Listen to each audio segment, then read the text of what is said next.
So after years of uncertainty, I'm pleased to announce that Southend United can now look to the future with a positive mindset. And on tonight's edition of the podcast, I'm pleased to be joined by Chirs Phillips to talk about Southend United's takeover.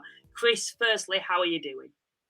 Yeah, much better than I have been for a long time, really. It's been a never-ending situation, and it's a double whammy for me, really, because Southend's my team, and irrespective of my job, I'd be there every week, and I've been going since I was 7, which is a long time now. And obviously it's my job, so it's been 24/7 for an incredible amount of time, and there's been so many times and so many days where I thought that was that for Southend, really. It really, really did get that serious. It was the worst it's ever been following Southend. And at times you worry, don't you, that there is no light at the end of the tunnel. You keep fighting and you keep hoping. And from my point of view, you keep on trying to get it out there and hope that the right people see it and that someone can come to the rescue. And even when they did, it was quite complicated because of the way the deal had to be structured initially. But long story short, Southend United will be in the National League next season. We will still have games. We will still have matches. And yeah, I've never been more excited, really, because I didn't think this day would come. And that's something we are going to talk about. Of course, we're going to talk about the takeover, the ambitions for the future. We also want to talk a bit about the on-field things going forward as well for Southend and the players. But before we do that, please remember, for those who are watching, to check out our sponsors, Cards Accepted. I'm pleased to announce that they will be sponsoring the channel for the 24-25 National League season. If you use the link in the description, you can get 50% off your card machine and no contracts and monthly fees. And also, as I have got you guys here, please also remember to like and subscribe to the channel. Liking gets it out to more people and subscribing grows the community. We talk about every single club in the National League. We do a weekly podcast. We get different fans on from different teams. We've done interviews with managers, chairmans in the past even, and we've certainly got a few coming up for you guys in the upcoming week as well. So please remember to do that. So, Chris, then, takeover completed. We've spoke a little bit about it there. We've heard what your thoughts personally are. Of course, you've been someone that's been very busy over the last couple of years, particularly, with everything you've had to cover working for the Southend Eco. But, of course, you were there when the takeover was completed and all the Southend fans gathered. What was the atmosphere like around the Southend fan base? It was fantastic. I always remember a few years ago, Blackpool went through something similar. And I remember that the first game of their new regime after the takeover had happened was against Southend. And that was a day that stuck for me forever, because I always thought if Southend can get through it, that's what it will be like following Blues. And it was. And that's the way that it has been. It's been an outpouring of excitement and emotion. And I think in these tough times, you really do find out how much something means to you.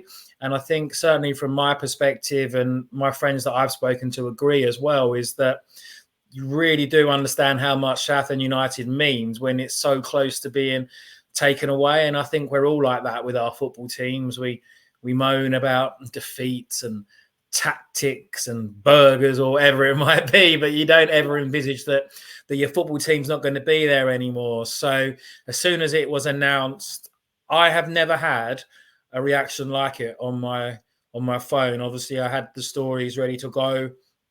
I had to turn my phone off because it was going absolutely crazy. I'm not used to that. I'm not normally that popular. So normally it's just my mum asking if I want anything from the shop or something. But it was all going crazy, so much so that I turned my phone off. And then we arranged for a photo shoot so it could be the front page of the paper on Monday. So Friday night we were all at the pub and got some champagne and it was being spraying around, and it was just a real good feel-good factor. A consortium member was there, the leader of the council was there, so it was really busy and it was really good. And it like I said, it was a day that we thought was never going to come. We had sort of false dawns and hopes that it was near on several occasions. And it was just so complicated for so long that you didn't really know which way it was going to go. So for it all to be officially confirmed I've described it as Southend's biggest win of the season, whatever happens between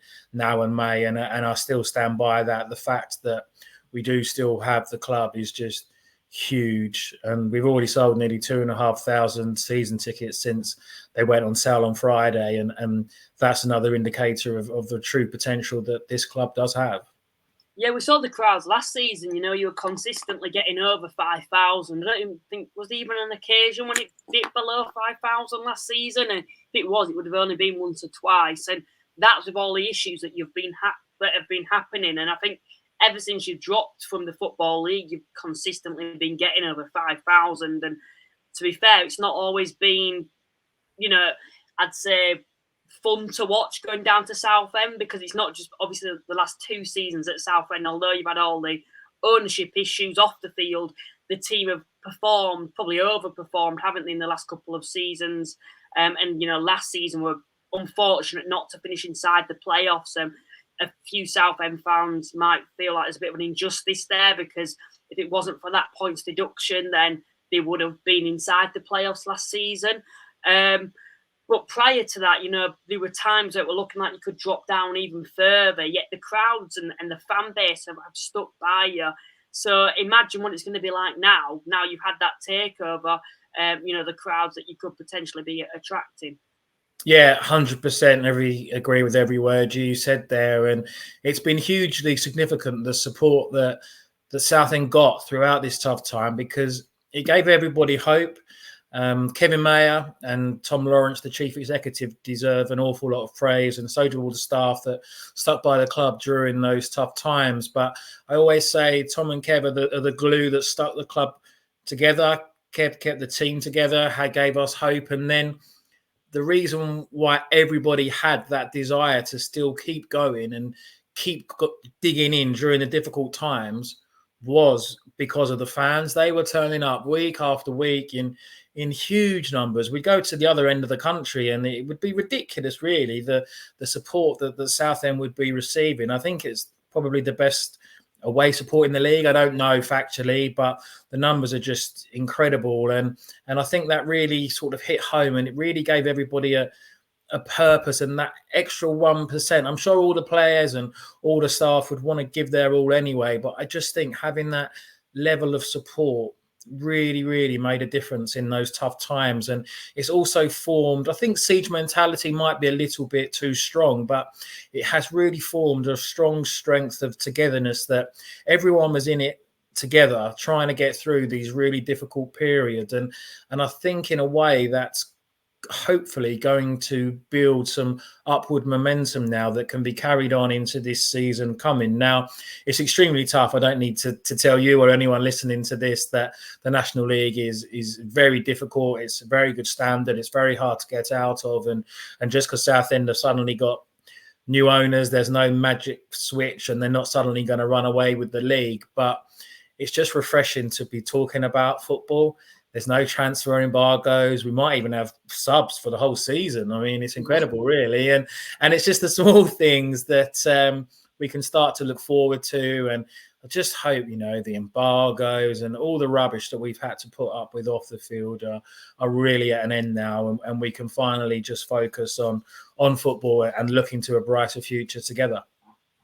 Yeah, something I do want to speak a little bit about is the atmosphere and general feeling just around the camp with the players and Kevin Mayer as well. We've had you on before, we've had Southend fans on before, when it was all heating up towards, what were happening, when it were quite negative, and it didn't particularly look like there were going to be a future for Southend. And, you were saying, and Southend fans particularly were saying that I think the players are frustrated, they're tired.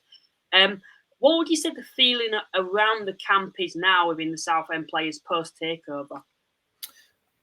Brilliant. I think it's will really improve. I think similar to the togetherness that I mentioned, I think they're a really good group in terms of their spirit and the way that they've kept going with that camaraderie and team togetherness. So they've never lost that even during the tough times. But I think now it will make a big difference in the way that they're treated and the way that they're valued. I think all of a sudden we're going to Ireland next week. I mean, who would have thought it for a pre-season trip? They're going out there for 4 days and they've got a match on Tuesday night, and that's come straight away after the consortium being involved. So I know it's only a small little thing, but it's a big step in the right direction in comparison to where things were. We didn't even have enough players for many pre-season games this time last year. So I think the players will be valued a lot more. They'll be treated correctly, really.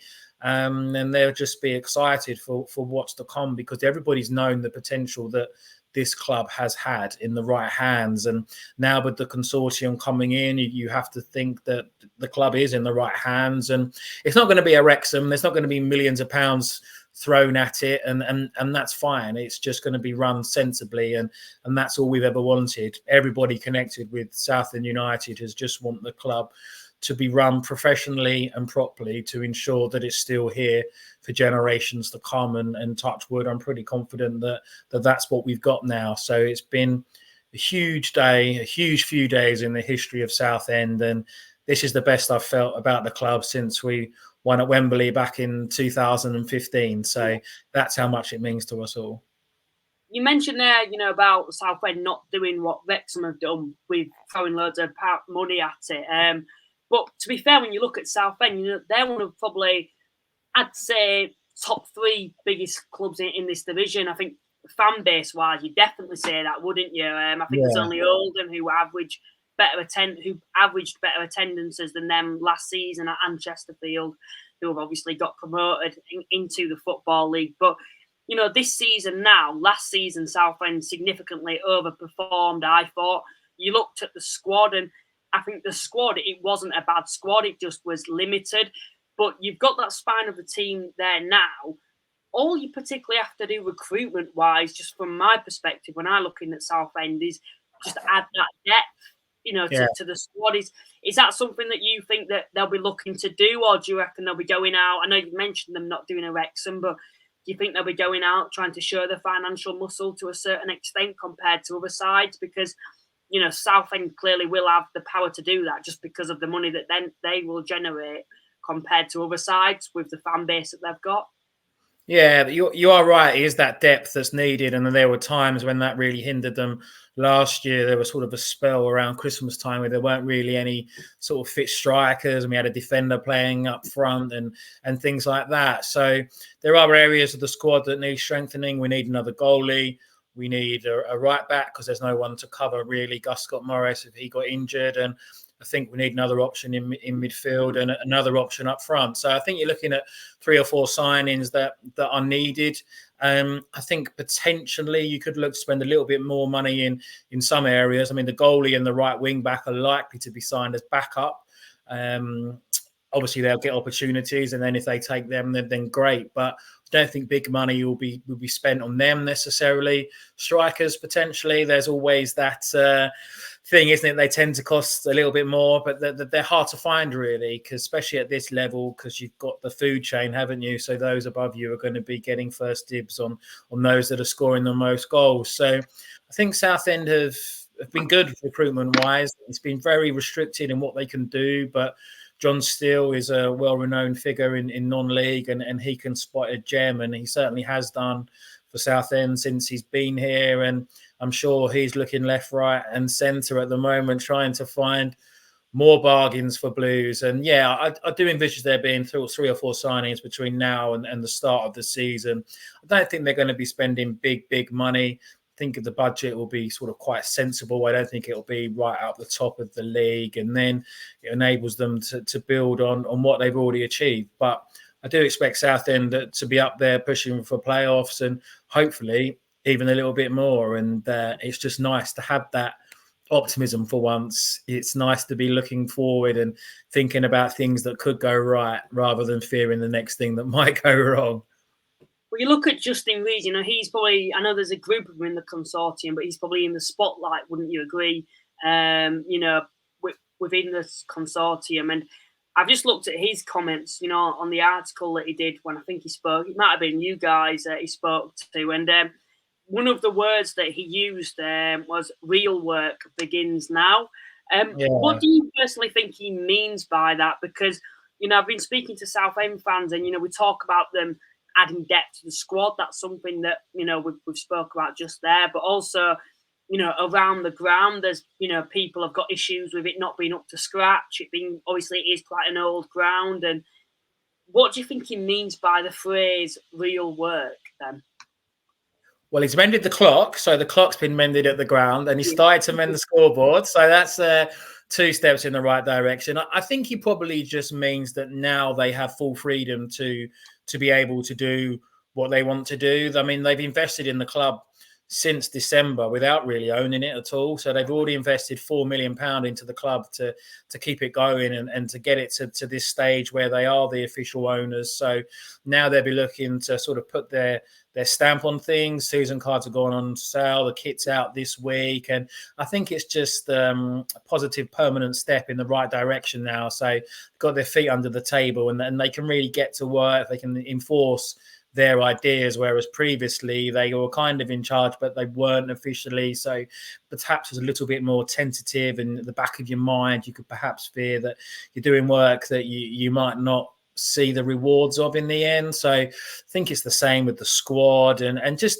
everything around the club, really. They can really mold it how they want. They can get things in place with fans boards and the club and just the structure that they want in place and making sure that everything's right. There's still a couple of staffing positions that the Blues need to fill. So there's not a goalie coach, there's not an analyst and all things like that as well, really. I think it's just making sure that the club's got that platform to build on to have sustained success rather than just sort of a bit of a flash in the pan. And they understand it, though, that it was important to get... My dog starts barking whenever I mention Ron Martin, you see. So she knew that I was going to do that. So it was important to get the right people rather than just getting anyone but Ron Martin.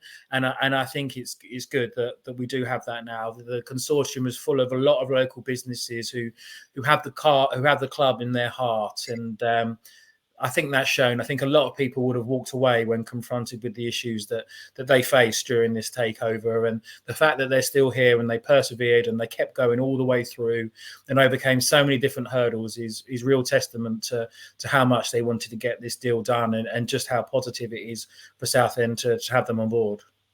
You've spoken to Justin then in the past, I'm sure recently since the takeover happened. How is he feeling now about, you know, we've seen the article that he's done, but no one's actually heard from him yet. You know, you've spoken to him, and what's he said about owning the club? Yeah, he's in Italy, so he's doing all right. Yeah, I think he's excited. He's just a big football fan, really. Really nice guy. Someone that I already feel sort of quite close to. We've spoken so much over, it's probably only been about a year, but I feel like I've already known him about 4 or 5 years. And he's very enthusiastic. And I always remember that one of the first time I spoke to one of the consortium and I was just talking to them, it wasn't an interview, I was just talking to them about Justin, and they said he's one of those people that if you were on Dragon's Den, whatever he came in with and suggested, you would invest in him because he's just got that type of personality. And that's always stuck in my brain. And he's just one of those people that is incredibly enthusiastic. But I think he's got his head screwed on as well. He understands football. He certainly understands business. And I think he's just looking forward to it, really. I think he's wanted to get involved in football. It's his biggest passion in his life, and maybe now he's the same age as me, so he's probably given up on being a professional footballer just about.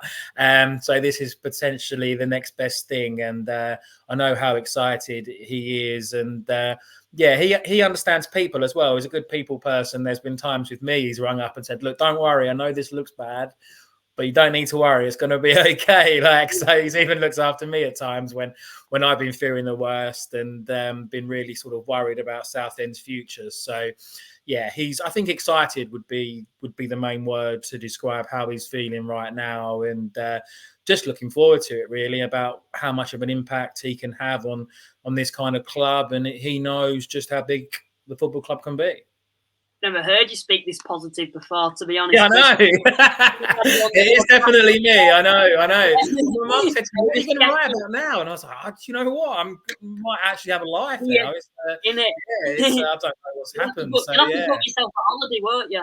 I know. Yeah, what am I going to moan about now? It's just going to be like very bizarre. So yeah, it's nice to be feeling this way, because it's been such a long way. But yeah, we'll probably be 1-0 down after 5 minutes on the opening day, and we'll be moaning about that instead. But yeah, it's been awful. It really has. It's just been so difficult for so long, and you know yourself how much your football club means to you, especially at this level. It's real football, isn't it? It means so much to everybody involved, and it's been heartbreaking. It really has, just to see us sort of crawl along from one crisis to the next. But yeah, let's consign that to the past now, and look forward to what we hope and what I'm sure is going to be a brighter future for us all. Just coming back to transfers in the future, and Justin Rees particularly, and his relationship with Kevin Mayer, how do you see that playing out? Because of course Kevin Mayer, I think Southend fans would probably call him Sir Kevin Mayer, to be honest, at the moment. Yeah, King Kev. Yeah, that's what his nickname. Yeah, exactly. You know, what he's done's been incredible, but now kind of you'd like to think that he's going to be rewarded, but is he going to be given that freedom to be able to bring in his own players? Will it be Justin Rees and the consortium that are going to be bringing in players? How do you see that working out with the transfer activity, etc.? Yeah, I think it'll still be the same. I think they know that they've got the correct football staff in place, so they have full trust in John Steele, and he's very much the head guy when it comes to recruitment, and he'll go out, and they all work together. There's a team of scouts, and Kev's heavily involved in everything as well. So I don't think that will change, and I think that was one of the reasons why the consortium were quite attracted to Southend even more, was that there was a lot of good staff there already, so they didn't need to come in and rip it all up and start again. They already had sort of Kevin Mayer and his coaching staff. They already had Tom Lawrence, they already had John Steele, they already had Rees in commercial, so they already had an awful lot of good staff there, which didn't really need changing. So I don't think that will change at all. I think that will just be strengthened in terms of them finally having the freedom to be able to bring more players in, and also a little bit more money as well to be able to do what they want to do, rather than being hindered by embargoes and everything else that you could imagine. So I think it's a huge positive step for the recruitment, because it's probably been very demoralizing for them, really. It's kind of been a bit like being a chef that can't cook a meal, really. If you can't like sign anyone, what are you doing? You're sort of like banging your head against a brick wall all the time. So yeah, they'll be looking forward to this now, and all jokes aside, they would have been working hard looking at potential signings. So yeah, I think their ethos is still looking at younger players that are on their way up and looking down the leagues to see those hidden gems, and they'll still be doing that. Of course, the expectations then for this season, of course, the previous year, 9th, the year before that, 8th, I think last season, 9th, is the definition of a false position, because if you didn't have those minus 10 points, you would have been inside the playoffs. I think you would have finished 6th, 7th, I think it would. You would have taken our spot. So for me, in a way, I was kind of glad at the time that you had the points deduction, being a Halifax fan. But to be fair, you should have finished it above us. You had a better season than us overall. But this season now, you'd like to think that they're going to be able to improve on that, with it settling down, I think, a lot more now at Southend. They can bring in players. There isn't that much pressure. I think there's probably added more pressure on the players, but there's not as much pressure off the field as what there has been in previous years. We've already seen you've started your recruitment. Josh Walker's coming from Burton, a striker. That's something that I know Southend fans have been talking about wanting last season, as well, with Harry Cardwell. And then you've also brought in a centre-half as well in Joe Gubbins, I believe it is, as well. Yeah. On top of that, you've kept the core of the squad. What do you think the overall expectations are for this season? And then I'm going to then go on to ask you, what do you reckon Justin Rees's ambitions will be in the long-term future for Southend United?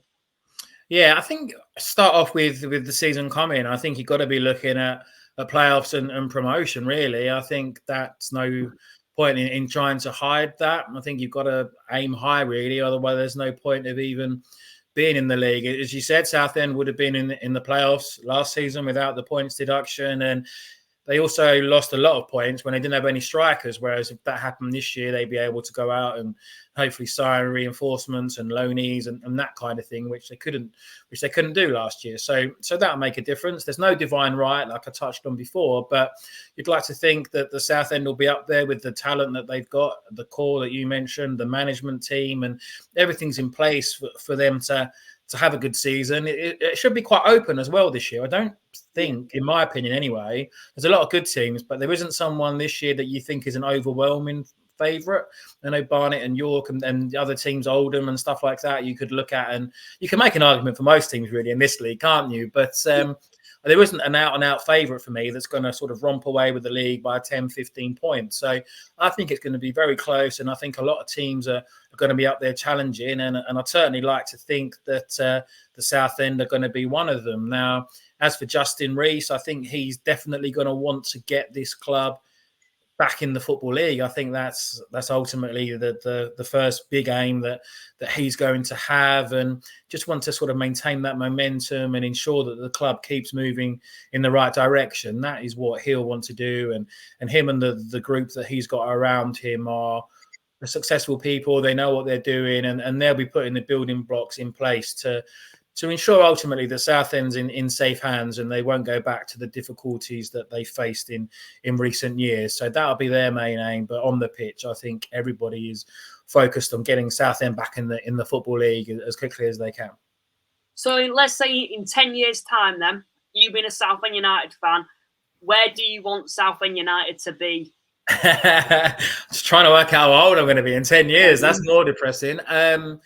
Wow, I don't even know what's going to happen next week in the world of Southend, then next year or 10 years. So I'd like to think that Southend would be in League One at the very least. I think that's the club's rightful home at the moment as things stand. But you have to dream, don't you? So I think the Championship, I mean, Southend, when I was a kid, Southend were at that level for sort of 6-7 years and were really sort of holding their own at that level for quite a considerable amount of time. Now, that level of football has moved on an awful lot, and there's a lot that needs to be done for Southend. So I'm in dreamland really to suggest that, but why not? You've got to have that kind of hope, haven't you, in football? Otherwise, you wouldn't go. So, yeah, definitely League One. I'd like to think within the next 10 years, but don't hold that against me if in 10 years they're not there. So, yeah, and the nice thing is, all jokes aside, is that we can actually talk about Southend in 10 years' time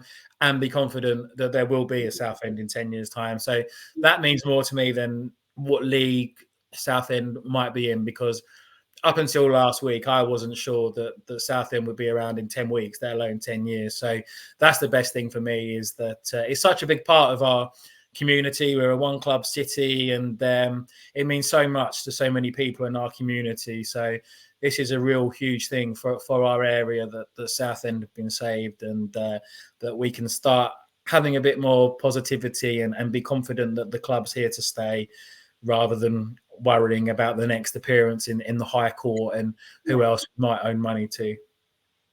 Finally then, opening day, quite a luxurious and attractive fixture, I'd say, for the opening day. Southend versus York, two of the bigger clubs in the division, two now you'd say with ambitions to get into the Football League. Do you see that being quite a memorable occasion for Southend, like a bit of a celebration of the takeover being fully complete now? Yeah, definitely, I do. And York, I mean, the nice thing is that nice is perhaps not the right way to say it, but when Southend have been going through their tough times, a lot of other clubs have really shown fantastic camaraderie and really sort of put rivalries aside and dug deep to be able to sort of help Southend however they could. And York was certainly one of those clubs. I remember their owner very generously donating £10,000 to help pay the staff at one point. So perhaps it's quite apt that the first game post the takeover is going to be against York City. Now, we didn't do too well against them on the pitch last season, but yeah, I'm really looking forward to it. It will come around quickly, and like you say, it's two big clubs, two teams that have got a lot of good players and that will really be vying to be pushing for a promotion this year. I tipped York last year, so that was probably the worst thing I could do. So I won't do that again because I quite like them after how much they've helped us. So I won't condemn them to any of my predictions, and hope that stands them in good stead. But yeah, really looking forward to it. Season ticket sales are already above 2,500, so there'll be a really good atmosphere, and I can't wait. So yeah, really good game to be starting off with. Really good to be at home, and there'll be a really good atmosphere that day. Chris, I'm delighted. It's been class to have you on once again to come on the podcast, and I'm so happy for you and for the whole of Southend's fan base, because for me, when I look at you, I do look at Southend as a sleeping giant. You've mentioned there about you being in League One. I think that's where Southend fans feel that they belong, with the crowds they get, the size of the club.